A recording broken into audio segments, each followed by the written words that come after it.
If you want to know what I think, I won't give that up for free. Put a penny in the crusher, on the back's my memory. I'll hold real still, you take the shot, but I don't want to see whether it turns out or not, it's all the same to me.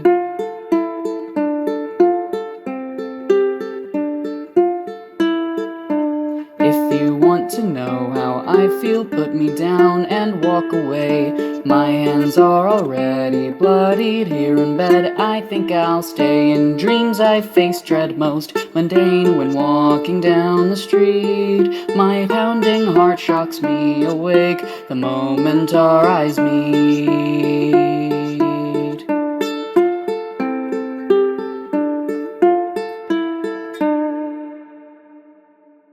Welcome to the 10th episode of Us at Our Worst, a caregiver's unvarnished account of cancer and dementia care. Episode 10 is titled, When TV is a Hot Blanket. Okay, here are some upfront disclaimers and explanations. Each episode of Us at Our Worst will be available as a podcast for listening and on YouTube for viewing. Though I will be reading directly from the as of yet unpublished manuscript, I'll also be adding in commentary to help give a fuller picture of events. You can think of this commentary like bonus episodes on a DVD if you are old enough to have ever used a DVD. I'm also going to add some additional disclaimers, trigger warnings. Us at Our Worst is a nonfiction account that covers difficult topics such as terminal cancer, terminal dementia, and specifically what I believe was behavioral variant frontotemporal. Oh my gosh. Let me try that again. Okay. It will cover a topic also, which is terminal dementia, and specifically what I believe was behavioral variant frontotemporal dementia. We're going to be talking about physical and emotional abuse. There's going to be a lot of swearing, talking about acute depression, child abuse, downright madness, generational family trauma, and drug addiction. You'll have a front row seat to a grim reality. Why am I going through with this at all? Because people shouldn't have to go through such things alone. Caregiving is lonely. It doesn't always have to be, perhaps, but it certainly was for me. And if even one person out there finds comfort in knowing that I went through and survived all of this, and it's the same thing that they are going through, then that is my why, to give them hope, or at least understanding. You're still listening? Okay, here we go. Us at Our Worst, Episode 10, recorded on August 13th, 2025. And I am not back on my start page. Where am I? Where's my start page? Okay, starting off with all the bloopers. Okay, here we go. Back at the House is the title of this entry. It's Wednesday the 4th, December 2019. If you'll recall in the last episode, by the way, this is a sidebar, we were still at the hospital. And I ended the last episode by saying, we are back home. I'll explain later, must sleep. So, I'm pretty sure I'm about to explain what happened. So, sidebar done. Back at the house, Wednesday the 4th, December 2019. Update, 11:34 p.m., kitchen table. Okay, let's see what I need to get off my chest. Yes, my brother. Yesterday, Joe texted me and actually said that he wanted to talk. So I called him. He answered. He said he was in a meeting. It was about 12 noon or so. He never called me back. So today I messaged him and I was like, hey man, gonna call? He never did. We are home and I was definitely avoiding Mom because we had a very hard talk at the hospital. Basically, it was like this. While at the hospital, we stumbled into the big talk. I told her that the idea of moving to Chapel Hill was a terrible one for me and for Dad. I just got it all out because she demanded it, and honestly, because I was so fucking weary of listening to her go on and on with these fantasies that are breaking Dad down. He can't handle more talk about fucking moving in a month. Jesus H. Christ. So I just flat out told her, Mom, look at him. He's falling apart with what we are already doing now. He cannot be put through another move right now, and neither can I. And furthermore, neither can you. None of us are equipped to take on a sudden move to another state. Then Mom says something like, so you are basically telling me right now that my feelings don't count and that I should die in a town I hate because you and your dad don't want to be inconvenienced? All you are really proving is that you don't care about me at all. Not at all. End quote. At that point, in the hospital room, Dad was just sitting in his chair crying. Then she asks me about a Mexico vacation.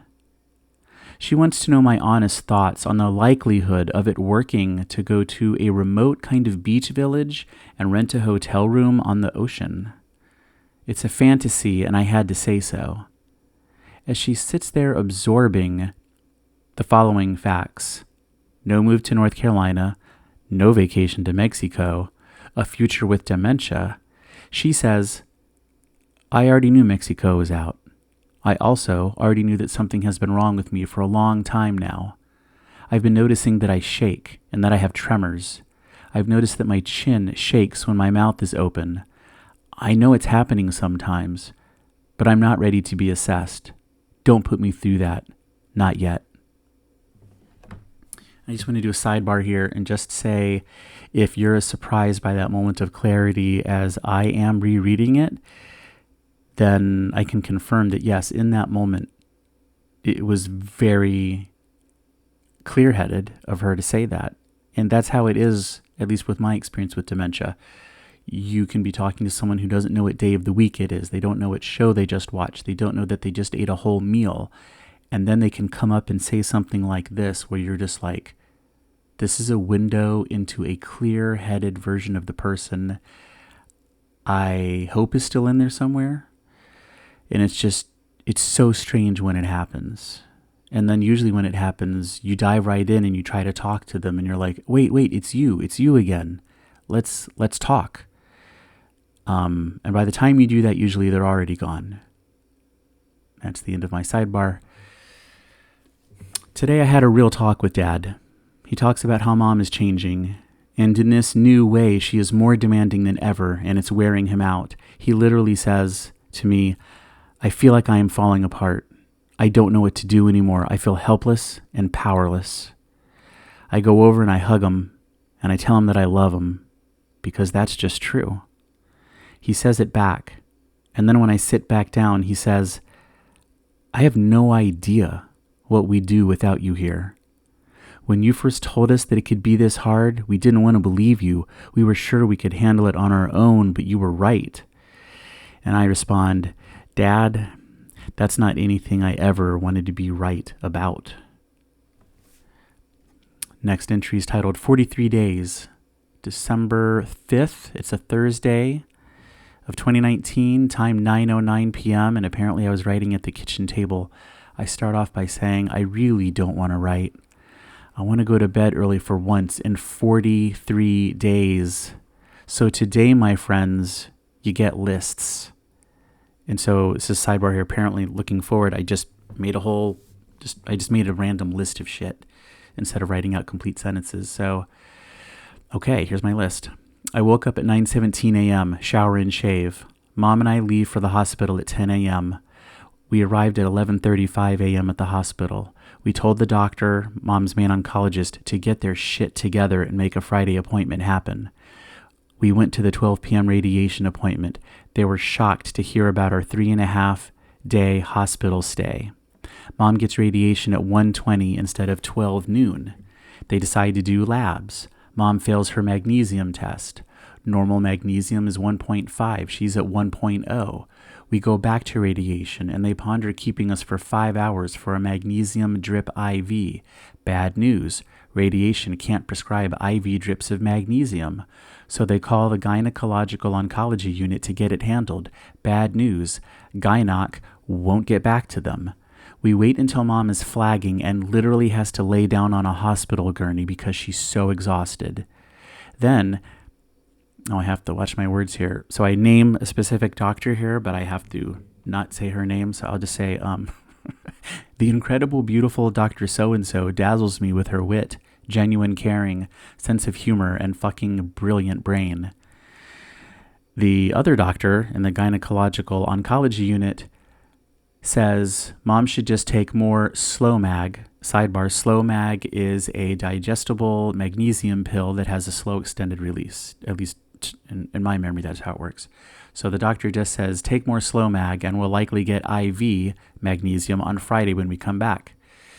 Okay, we hit the Sugar Shack for my driving stay awake treats. Sidebar, the Sugar Shack is now closed, unfortunately, in Charlottesville, but it's there on one of the main streets near campus, and it used to be a well-known, super yummy donut shop, and they had some other treats too. And I always used to hit that place because I was so exhausted all the time. If I didn't have a lot of sugar on board, I was absolutely going to fall asleep at the wheel while driving mom back. Sidebar over. So we head home. I fall asleep at the wheel, and I nearly rear-end a car at a traffic light. When mom sleeps in the car, she looks literally like a dead person. It's creepy. We get home. Mom falls into bed, asleep in less than a minute. Biden yelled at a guy in Iowa today. Pelosi yelled at a reporter.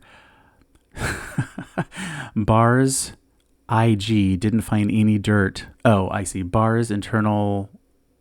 I don't know what this means. Something political. I guess it's a senator named Barr. I've totally forgotten about this, but it says Barr's IG didn't find any dirt on the Dems. Trudeau is laughing at Trump on live camera. We watch some shows. I make hamburgers for everyone. I line Google Calendar with the hospital's My Chart online portal for tomorrow. I give mom her night meds. I tell dad he can stay home tomorrow. I clean the kitchen. I turn on the dishwasher. I write this list. The next day or so, Dreams of Vermont is the next entry. Monday 9th, December 2019, update 7:54 p.m., Dublin coffee. We went to the hospital early, came home. Dad stays home every time now. Last night, I literally dreamed all night about snow and cozy built wooden cabins in the Vermont forest, or like the Adirondacks of upstate New York. I had one of my own. I had places for the kids to live and to visit. It was after my parents were dead, I think. I lived near a hotel with a cafe and eatery. In the winter, all the kids gathered there in the morning for breakfast while waiting for the school bus to pull in with chains on the wheels.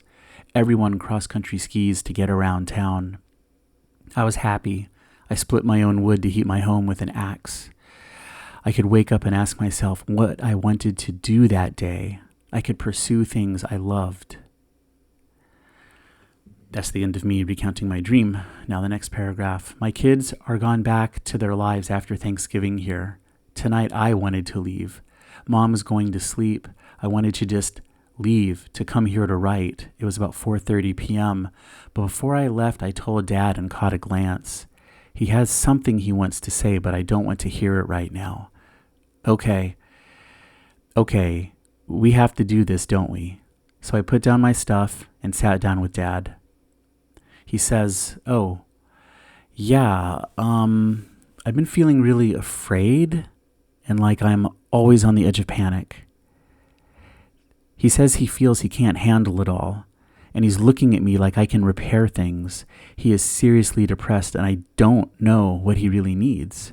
We talk about what works for him. I mentioned that I haven't exercised or really been outside in forever. And so then he shared that he hasn't been exercising enough either. Actually, he's been walking every day that I take Mom to the hospital, but I don't mention that. I just accepted that he needs more and that I can keep going with less. So then he mentions that he really should be going to the YMCA that they joined. I say, why don't you go right now? As I am wishing that I was leaving instead. He jumps up, gets his stuff, and he goes. I was like, what the fuck? He was gone in 5 minutes. Dad's been gone now for like 2 hours or more. He comes home. Mom wakes up. The TV is paused on one scene of the movie. Mom comes in and sits down. And then she starts barking at the television. She says, that man is controlling. I say, Mom, what are you talking about? She says, just look at him. Yeah, you can see it. He's trying to control everyone, and the woman, oh, just look at her. She's basically catatonic. Dad and I exchange looks. So, little sidebar here. Yeah, this was one of the first times that I'm pretty sure I recall Mom interacting with a fictional device, like a frozen screen on a TV. And actually, like, you could tell she believed it was real. There was just this picture of this man and this woman, frozen, paused on the screen, some show Dad and I had been watching. And yeah, Dad and I just look at each other like, okay, this is new. What the hell is this? What's this new fresh hell? Like, what do we do? Next entry, Too Tired to Even Fight is the title. Tuesday, December 10th, 2019, 11:25 p.m. I'm writing on the couch. I say, today we, Mom and I, were gone for over 6 hours to the hospital. We came home at night driving through rain. That's all I got for today. Trying to sleep before midnight. The last 2 days of driving have been awful for me, constantly falling asleep at the wheel. Day 50. This one is called Mom in the Summertime. Oh yeah, and it's day 50. Friday the 13th, December 2019. Time at 9:55 p.m. Location, the couch. Because I think it will comfort her, I often ask her questions about childhood. Mom has been telling me all about her childhood experiences in McHenry, Illinois. I hear about my mom's childhood, and yeah, it sounded hard with her mom. But can that one relationship really be what has led to how my mom is now? Yes. My relationship with my mom is precisely why I am the way I am now. I want to know about her before all this anger. I want to know about her dancing before her mother did what she did to my mom. I want to hear stories about lazy summer carefree days. And when my mom talks about these things, she's there again. You can see the sun in her eyes. You can feel the small town around her and the lack of worry. You can see her moving and twirling with the hugest smile from ear to ear. That time that she was live on television on Chicago's affiliate of America's, what is it called? America's Bandstand. I wrote American Bandstand. Actually, I'm not sure if it's American Bandstand or America's Bandstand. But anyway, sidebar, obviously, American Bandstand was this really fantastically popular show. You should Google it. Mom's generation and also people in my generation used to watch it most Saturday mornings. And Mom literally did get on a bus with a whole bunch of her friends, and they went to Chicago, and she got to dance on television for American Bandstand. One of her most positive childhood memories, according to her. Anyway, back to the story. Her mom even watched her on TV from their home that day.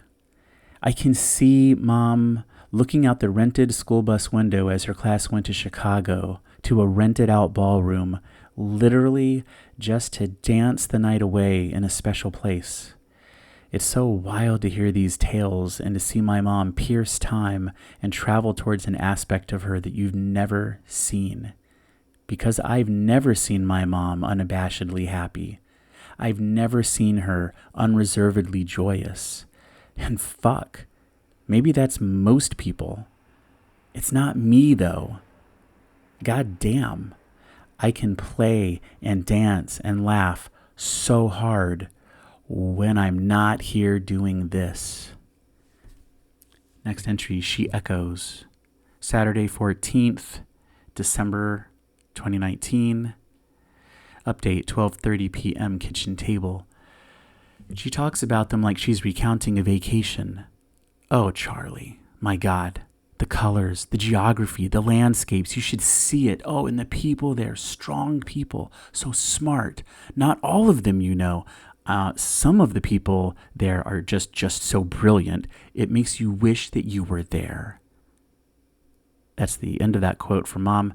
And what she's talking about is a book or a TV show. She can talk about a fictional place and a fictional set of people as if she directly was there and just rehashing an old worn-out memory. She might go on for 10 minutes before you realize that she's actually talking about people and places that never existed. I hate this about her, because she is always more excited about a fictional world than about her own life, or about me, or about my father. She'll even say, here's the quote, "You would like her. I think you all would get along fine," end quote. and this would be about a fictional character and myself.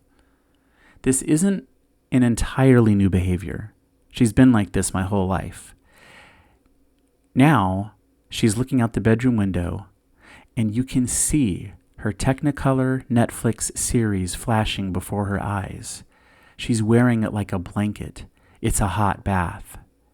If I had to name one reason that I am here, it is because of this.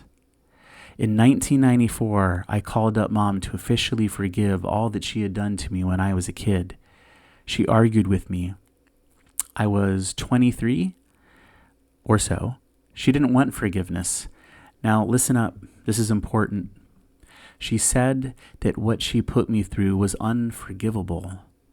Her guilt is so profound that even to this day, she cannot discuss my youth or upbringing. And I say in parentheses here, at least before the dementia started shaking things loose. She can't bear to look at it, and to me, that's why I am here. She feels remorse. She wishes none of it had ever happened. She has taken huge strides to make sure that she never does any of it again. When Mom is consciously herself, she never behaves that way.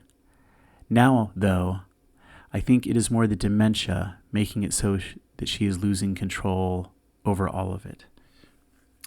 And as I read that, I'm sort of aware, I didn't make a lot of sense there. The point I was trying to make is just that the reason I'm there is because Mom tried, and because remembering that conversation made me remember that she had remorse. If she had put me through all the things that she did and never felt guilty, never apologized, never acknowledged it, honestly, I might have grown up to be one of those people that said, oh, you have cancer and dementia, and now you want help? Now you want to be close? Nope. Honestly, I can understand how some people do that. But that just wasn't my mom. She went the extra mile to fix what she broke, and she did her best. She couldn't have done any more to fix it than she did. And it was just our really shitty fate that the dementia, pulled apart all the scaffolding that Mom had carefully constructed her healing upon. And then there we were, just falling apart as a family because of it. Anyway, it's a short episode today. That is the end of my reading today. Outro. I want to mention, as you were listening to these stories, just remember that these are my experiences. Not all cancers and dementias produce the same behaviors that I witnessed. And before we go, let's talk about that project logo cover art. It's made by my youngest kid, Zoe. And yes, that's a photo of me climbing out of my mom's actual pillbox from 2020, thanks to the magic of Photoshop. And the intro and outro song, You Can't Stop Humming Out Loud, it's an original tune composed and sung by my eldest kid, Quinn. He recorded this when he was helping me take care of Mom, and he played it for her. Last but not least, I had that track sound mastered by Jay Siebold at sieboldsound.com. If you ever need sound mastering and mixing work, be sure to look him up at sieboldsound.com. And I have them linked in the show notes. On YouTube, I have posted a standalone video of just that song in case you want to play it on repeat like I sometimes do. And links to both the podcast and the YouTube versions will always be in the show notes description on either platform. See you next time.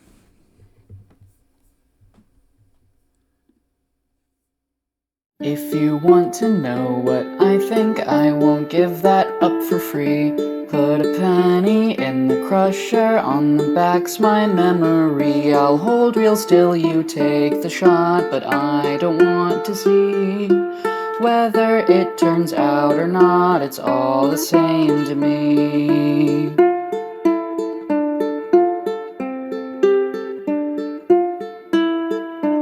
If you want to know how I feel, put me down and walk away. My hands are already bloodied here in bed. I think I'll stay. In dreams I face dread most mundane when walking down the street. My pounding heart shocks me awake the moment our eyes meet.